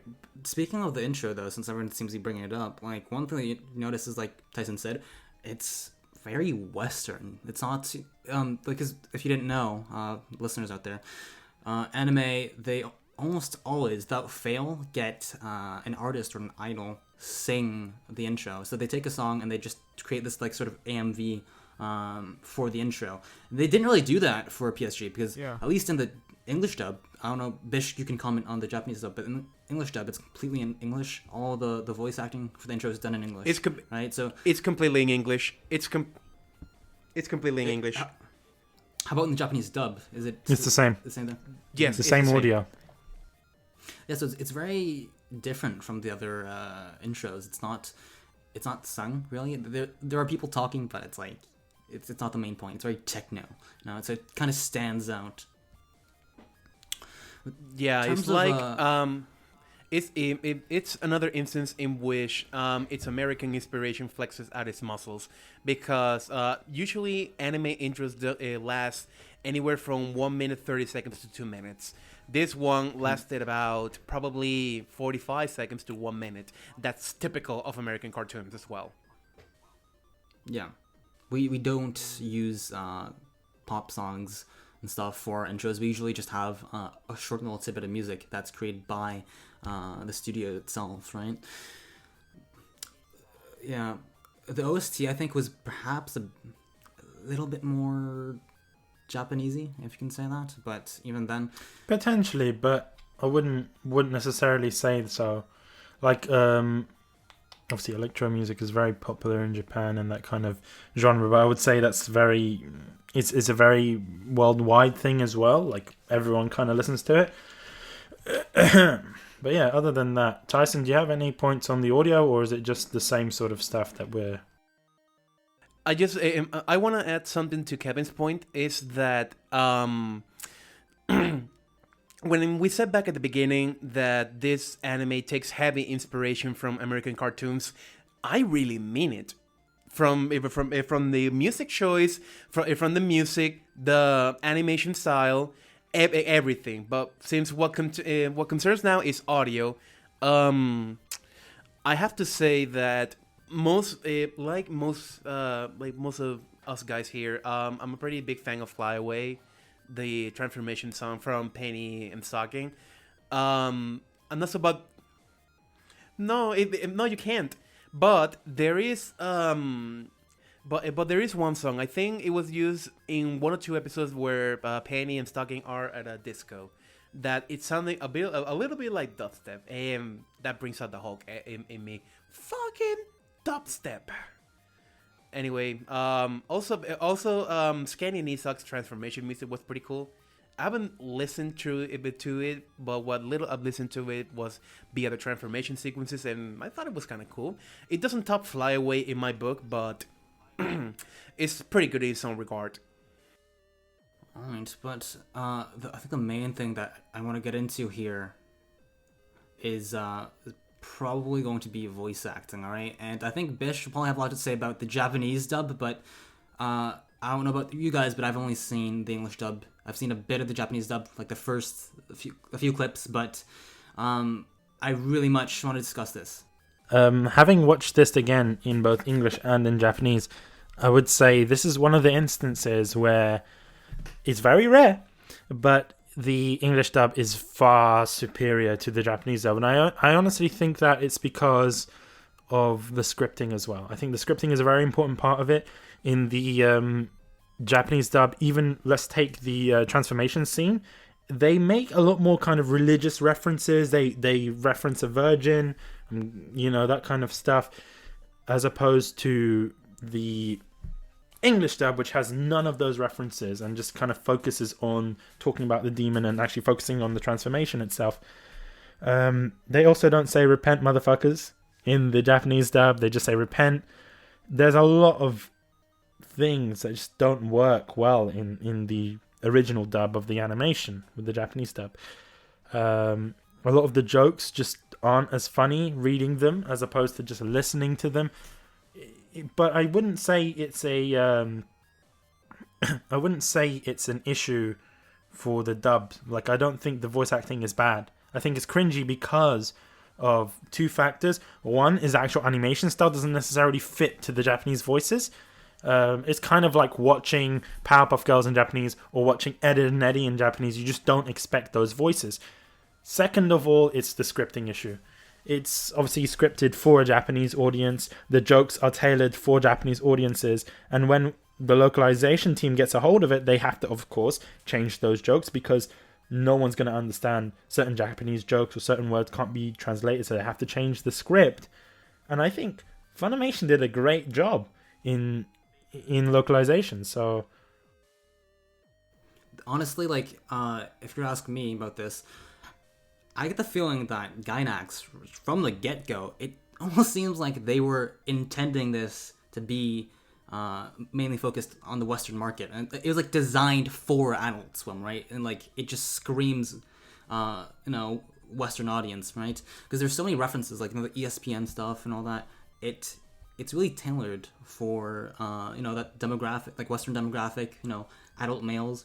So in doing that, they did a really good job, and the voice acting, to be honest, I really have to congratulate the voice actresses, Jamie Marchi, sorry if I mispronounced her name, who did the voice acting for Panty, and I don't know who did it for Stocking, but honestly, it's one of the stronger performances I've seen for English dubs in the industry. I mean, the only other anime that would even consider suggesting an English dub for is perhaps Persona, right, which we already covered, and Attack on Titan perhaps as well. I don't know if you guys agree with that. But, that's a sore topic with me.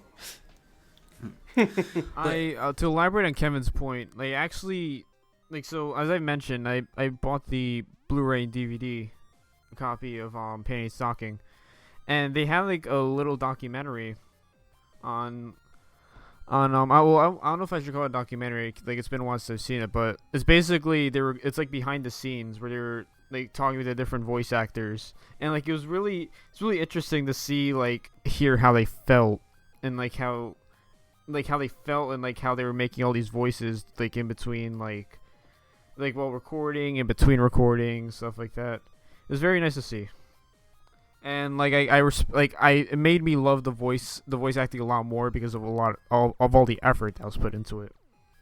No, definitely, like it stands out once again from what we typically see, and honestly, I would like to see more of this in the anime industry, because usually I get the feeling that dubs, they're kind of an afterthought sometimes. There's not as much effort that's put into the dub compared to the original Japanese dub, and that's a shame, because people usually shit on the English dubs all the time, right? Like English VAs, they get shit all the fucking time, because people are, oh yeah, Japanese VAs are always better. No, this proves that the English dub can be as good, if not better, than the original dub, right? So it's just a matter of because the dub needs to reflect what the characters are. Because if they matches like that, then the dub can be very good. The problem with a lot of dubs is that they just dub it. They just see like what would fit the character the best. They don't try to become the character themselves. Especially Stocking, not Stocking, sorry, Panty. If you didn't notice, she has a very distinct southern accent, right? Which I will not try to imitate, but that just adds to the crudeness of it, right? I don't know, it kind of, what I like about it, that's another thing. It adds to her overall sexiness. That's another thing. Like, I don't know, I'm just saying, southern accents. I agree. So about my thoughts on the voice acting for Panty and Stocking, like I mentioned in the beginning, I watched the first episode, or at least a part of the first episode, in Japanese. And what I found out was that the crudeness of the concept didn't come across as much when you have Japanese voice actors, which I don't know if it's correct for me to say this, but I'm gonna go ahead and say it. The Japanese are way too polite, and by that I mean that such a crude concept wouldn't work with Japanese voice actors. So just on that alone, since the American voice actors were more rough in their delivery, it completely sells me the concept of characters that are or not characters, like a show concept that is meant to be crude, meant to be rude, stuff like that. I have to kind of disagree with you there. The Japanese people are very polite as a people, but at the same time, they can be like the rest of us. Yeah, they can have some fun, they can make perfect jokes, they can focus on whatever, but having seen the whole anime in both English and in Japanese, I mentioned this before, but I'll say it again. It's mainly down to scripting, because I think the scripting is the issue here and not the Japanese voice actors, because they can do their job well, and I think they suit the characters. I just think the script. Yeah, we could say the very scripting is like quote unquote formal. Yeah, Because, it's not like the dub kind of just does its own thing, but the sub like just feels like it feels too structured. Mhm. It's Like not. Panty Stocking is very free roaming. Yeah, it's really not. I think the VAs that were bad. It's a matter of context. It's just, an English cast works a lot better, and it suits Penny and Stocking a lot better than a Japanese cast. Yes, I will agree with that. And in regards to the other stuff, I don't have any particular opinions on which performers I like best, other than, yes, I do think the English voice acting worked better for Penny and Stocking than the than the Japanese one did. There was something I wanted to mention regarding that. One thing, the thing about dubs that I'm usually dubious of is that since they have to adjust the lines to a number of frames, and when the animation comes in, it comes in complete. You have to work around your way on that. So I find that for the scripting to be able to mesh the words to the frames, they had to add most times lines that don't necessarily add anything to it. So I did feel a little bit of that in Penny and Stocking, in which they kind of like meshed up the lines together so they speak really fast, and that's something that plagues almost all dubs, really. Regardless of whether the English voice acting worked better for Penny and Stocking, there's still like the dub syndrome that I observe that I don't really like. Yeah, and before we move on, I want to mention one more thing about the animation. I'm actually very, very surprised that nobody mentioned this, but the ghost explosions. Oh my god, yes! yes! I forgot about that. Yes! I'm very surprised. Like I thought it was gonna be a big deal, because when I saw the animation, I forgot, because that is one of my favorite parts out of the whole concept. To be honest, the mix of Japanese the mix of American style animation, Japanese animation, and then live action, especially with the ghosts exploding and everything. I'm sorry, I totally forgot that is one of my most favorite parts out of every episode. Just watching this clay rendition of the ghost exploding into a little bit. It's so satisfying.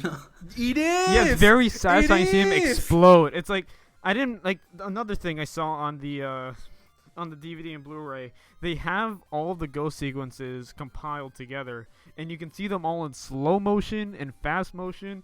It was the most beautiful thing, and like it's really cool at the end of each episode to just see all the ghosts explode, and even Garterbelt exploding, and then just coming back together. Yeah, I know. That was good. What kind of the ghost explosions reminded me very much so of there's so much nostalgia in this anime, but this reminds me of the Power Rangers. Mainly, that's what I thought of as well. Yes. That kind of live action, when they would fight a monster and then they would slash it and that would explode. Kind of reminds me of that. I'm not sure if it was some sort of reference or if it was influenced by it, but knowing Panty and Stocking, I'm guessing potentially. Because I was thinking of Power Rangers as well, but I didn't mention it because I did not watch Power Rangers as a kid, so I wasn't sure. But I knew that it was familiar, right? And it reminded me of like these 80s or 90s shows where they'd use live action and props and stuff. So it was a really nice nod, and honestly, it's probably the best part for the viewer and for the studio, because of just fucking blowing up little statuettes over and over. They did a really good job. No, like, here's the thing. They went outside and blew all these things up. In the documentary, it showed them, it also showed them, showed the set. It showed the, the statue, the clay model, and the people just detonating it. It was feel the like greatest thing. It feels like a Mythbusters episode. That's why I'm so excited about that. It's like, this is a trope, I admit, because it's done every episode, but it's one of the tropes that I can forgive because I just never get tired of it, right? I just never get it's nostalgic in a way, but it's fun, you know? So you don't get annoyed of it. It's not like Chuck, right? Where it's like after the 20th time you're just like, fucking stop. It appeals to you, you know? And the thing that makes it so great, at least from what I saw, is that it makes no fucking sense, and I love it because of that. Because really, Penny doesn't use like exploding like, bullets no, in her gun, you know, and like, yet you see this clay monster explode. No, it's not even them killing it. Yeah, it's not even them. It's not even you seeing them kill it. It's just them exploding. It just blam, far boom. It makes no fucking sense, and I love it. It really reminds you of like those old shows, you know, especially like Team Rocket. Team Rocket's blasting off again, you know, every episode. So, I believe that we've talked a lot about our gripes and stuff. And speaking of gripes, one of my main gripes here is the ending. Right? It is a bit controversial. Yes. But can I just say something before we get into that? Sure. To be honest, I think it's like a jokey ending. Whether or not I can consider it canon, I'm not sure. I don't know if it is considered canon. I'll get into that right away. Actually. No, like I'd say that's. I'm sorry. I just want to say something about it. It's like the ending. I'd say before that jokey ending, I'd say that was like the real ending. Yeah, of it. And then that's that what I joke think. ending was kind of just added in as like a side thing that was supposed to make you laugh. It was a mindfuck, to be honest. When I saw that, you know, Stocking did just kill Panty. I was like, what the fuck is going on? He's like, oh, I'm secretly a demon. Yeah, and it was just like, what? That doesn't make any sense. They're sisters. Like, how is that possible? First of all, in a genetics point of way, but at the same time, angels can become demons. So anyway, my point being is, if that was the case, if that's canon, I want to know how the hell. Why would she go through all of this journey and collecting all that kind of stuff to go back to heaven in the end if she's a demon? I want to know more. And the way they kind of canon though. I do not think it is canon. Yeah. I don't think it's canon, but at the same time, it could be, because that's a potential way into second season. Because that's exactly what Gainax wants you to think, that you've just played right into their hands, you know? Because I gotta say, like, we've been Gainaxed, right? That's just Gainax being typical Gainax. It's what they do. You kind of just have to accept it. Like, before we continue about this, what was your initial reaction about this? Because honestly, I was liking the anime at first, right? And then I watched the last episode and I saw this and I was like, I was kind of salty at first, right? But then I realized, you know, it's a Gainax thing. People told me, you know, Gainax does it all the time. They kind of like to troll viewers, right? So I was like, all right, it's probably not canon, and I just went with that. To be honest, I didn't even know that Gainax did this animation, because I didn't do any research before, obviously, watching it for Kunai again. So when I initially saw that scene, it was just like, oh, no, how's this possible? But at the same time, it kind of gave me hope that there would be a second season, and now obviously you're telling me it's a Gainax show. That's gone down the drain, so...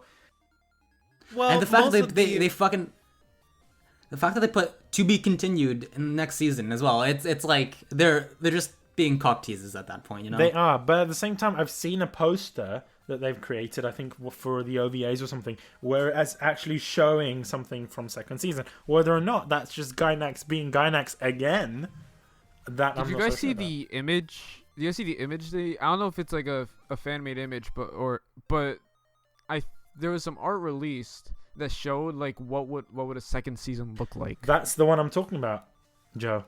That's the image. Yeah, I really like it kind of ties into like what I want a second season. Like I would really want a second season to see what happens after that. But like you said, it's kind of like a joke ending, so I don't think they're really gonna follow it. Well, most of the team at Gainax are in Trigger, so it would be more of a licensing issue to be able to have Trigger make a second season of Panty and Stocking if they want to do one. Because I believe Imaishi is currently busy with Luluco, Space Patrol Luluco. And Trigger is a small studio, so they probably can handle many stuff like the Gainax of old can. Yeah, and I anyway, really do not think it was... anyway, Yeah. Anyway, what I Go ahead, want Tyson. what I want to say about the ending is that I didn't thought much of it, because this is an anime that releasing, I think, 2010, and yes, Gainax was around that time. But so as for this recording, it has been 6 years since Panty and Stocking aired. No talks of a second season, or if there was one, probably Gainax fell under before before this could be done. And like I mentioned, most of the Gainax staff is on Studio Trigger now, but I mean, the property of what Panty and Stocking is, that's probably gonna have to be negotiated as to make it return to Trigger and probably make a Panty and Stocking season 2. But I think Trigger at this point is more concerned with making new properties that they can sell to the audience and everything. But yeah, I didn't thought much of it.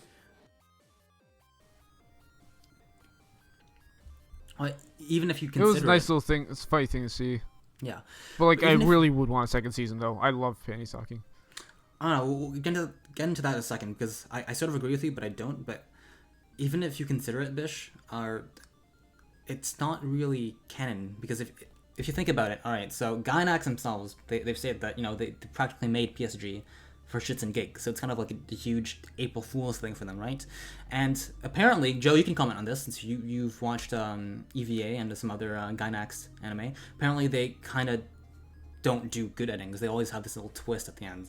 I'm not sure if this is true. Can you comment on this? Do they usually do this? So Gainax apparently they just don't really do good endings. Usually they have these little twists at the end that are usually unexpected. So is this their style, or? Well, I don't want to spoil it. I don't want to spoil Evangelion. That's the thing. Because like if I talk about the twist, it will be like the biggest spoilers. But there is a twist, though, right? There's a twist in Evangelion. There is a twist, but and I can't say that it is something you do not expect, because it's something so like weird. Right, and also, why the fuck would... Let's say for a moment that Stocking is a demon, right? Why the fuck would she have waited until after the gate was closed to turn on everyone? It just doesn't make sense, right? So obviously... It doesn't. Not at all. Yeah, so like it makes it even seem more and more like it's just spoof ending. I'll agree with Joe here. So it's again, it's our job. Again, it's our job to overanalyze cartoon, but I think we're looking way too far into this. But it's good that we're doing this, because if you're just a random viewer and you didn't know about Gainax and what they do, and you didn't look into this, you'd think that was the legit like canon ending, and there would be a season 2, and you would be completely pissed. And I was pretty damn pissed at first when I first watched it. Right, I'll be honest. But now that I think about all these, these indications that this is not in fact a canon ending, I'm actually quite satisfied with PSG as it is, and this ties into. You could make the argument about that, but it's been 6 years and no Panty and Stocking 2. Even if Gainax did key art for that, Gainax no longer exists. That's the thing, Tyson. Can I interject? We could say the same about stuff like Fruits Basket and things like that. And they've recently just released a new sort of Fruits Basket now. So, and it's been more than 15 years since the Fruits Basket Bish, let me just stop you right there, because in Fruits Basket's case, Studio Deem still exists, not so Gainax.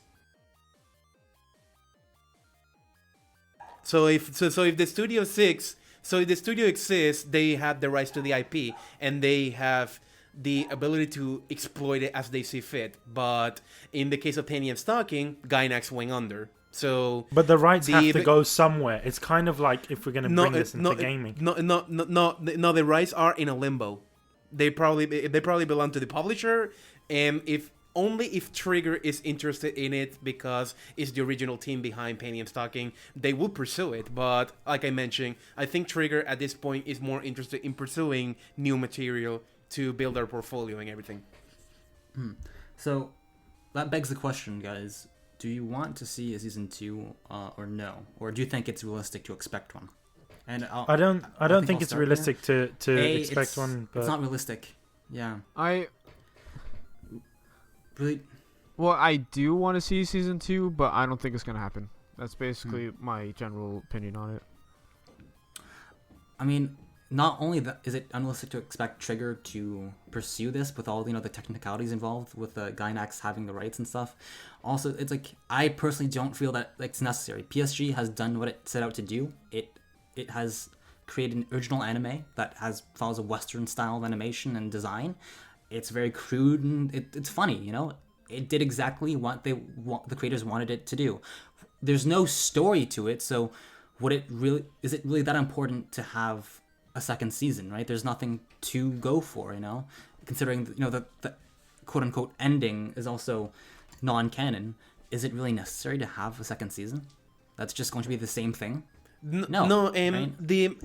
And the technicalities of having a second season is that Panty and Stocking would actually need to have a story. And this is, at least in the case of Panty and Stocking, I'll reference a case that has been popular recently: the revival of Fooly Cooly. I mean, the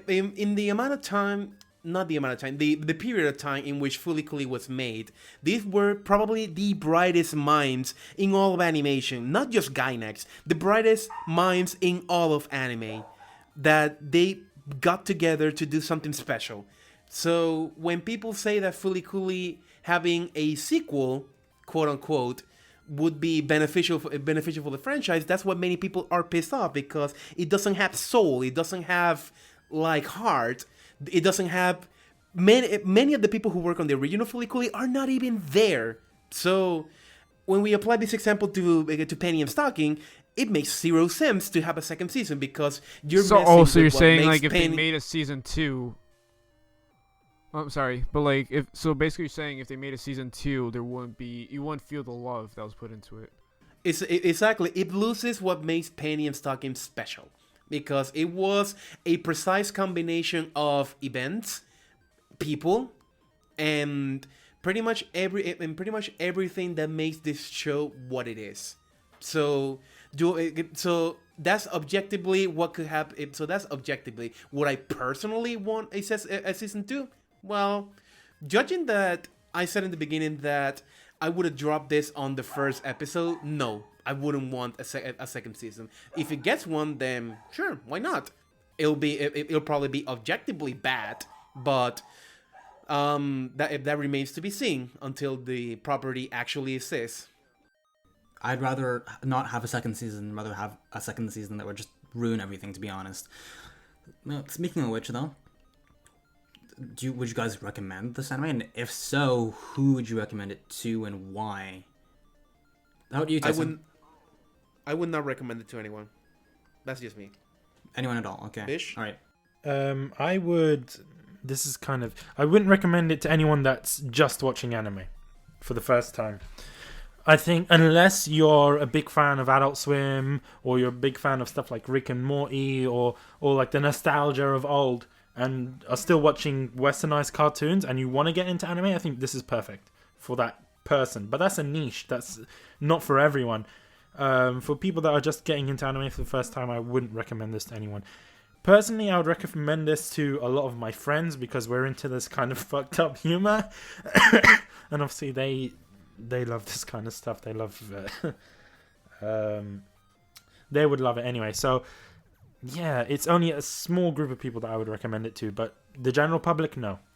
Yeah, this is a very niche anime. It targets a very specific group of people, and like you said, it's a group of people who have a very particular taste in humor, very crude humor in particular. And if I showed this to someone who was getting to anime for the first time, I guarantee you they would not be impressed. They most likely would not want to watch anime after this because, it kind of makes fun of all the tropes of the anime industry with the over-sexualization and stuff. It's not a good start, but I would recommend it to people who are into this crude humor, like SYD. If you enjoyed SYD, I think that you'd probably enjoy PSG as well. How about you, Joe? I basically it's basically what Bish said. It's like first you'd want like some prior experience to anime. You want to develop that level of tolerance to this kind of humor. Like you want to get used to this kind of humor and like this humor and content, and that's when I think you should show Panty and Stocking. It's a nice show to watch with your friends if they're into that kind of stuff and if they're used to that kind of stuff. Yeah, it's more for seasoned veterans of the industry, to be honest, or who like anime a lot, not for people who are trying to get into anime for the first time. Yeah, it's not the starting show you should watch, because that just paints a bad image for everything else. I think that kind of wraps up everything that we have to say about PSG, to be honest. So, next episode, who wants to make that announcement?